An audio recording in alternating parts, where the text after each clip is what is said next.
আসসালামু আলাইকুম। আমি মানসুরা শরীয়তপুর থেকে বলছি।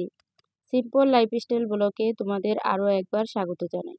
আজ তোমাদের মাঝে নতুন একটি রান্না নিয়ে চলে আসলাম। আজ আমি রান্না করব গরুর দুধ দিয়ে পায়েস রান্না করব বা ফিরনি। এই তো এখানে আমি 1 কেজি পরিমাণ দুধ নিয়েছি। দুধটা আমি চুলায় বসিয়ে দিলাম। এদিকে আমি চালটা ধুয়ে নিব।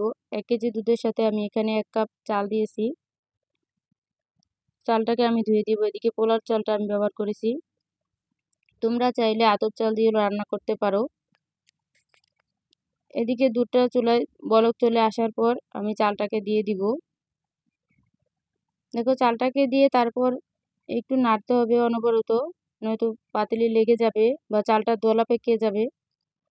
এই তো আমি নাড়তেছি সুন্দরভাবে।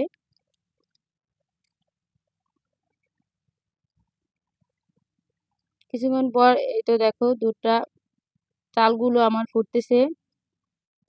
গরুর দুধ দিয়ে পায়েস রান্না করলে খুব খেতে স্বাদ হয়। যারা তোমরা শহরে থাকো প্যাকেটের দুধ দিয়ে রান্না করো, কিন্তু গরুর দুধ দিয়ে রান্না করলে সেটার স্বাদ ভিন্ন। এদিকে আমি একটু তেজপাতা, একটু এলাচ, গরম মশলা এগুলো একটু দিয়ে দিলাম যা সুগন্ধির জন্য। এখানে আমি বাইরের কোনো মশলা ব্যবহার করব না। ঘরে থাকা সাধারণ উপকরণ দিয়েই, কাছে থাকা জিনিস দিয়েই রান্নাটা হয়ে যাবে। একটু লবণ দিয়ে নিছি স্বাদ মতো, এরপর চিনি পরিমাণ মতো। তোমরা যেরকম মিষ্টি খাও ওরকম মিষ্টি দিয়ে নিবে। দেখো কত সুন্দর রান্নাটা আমার হয়ে গেল। এখন তোমাদের সার্ভ করে দেখাই চলো। আমার কাছে বাদাম ছিল, এটা দিয়ে দিলাম কিছু বাদাম, আর এর সাথে একটু খেজুর দিয়ে দিলাম সৌন্দর্যের জন্য। এই তো রেডি হয়ে গেল আমার মজাদার ফিরনি।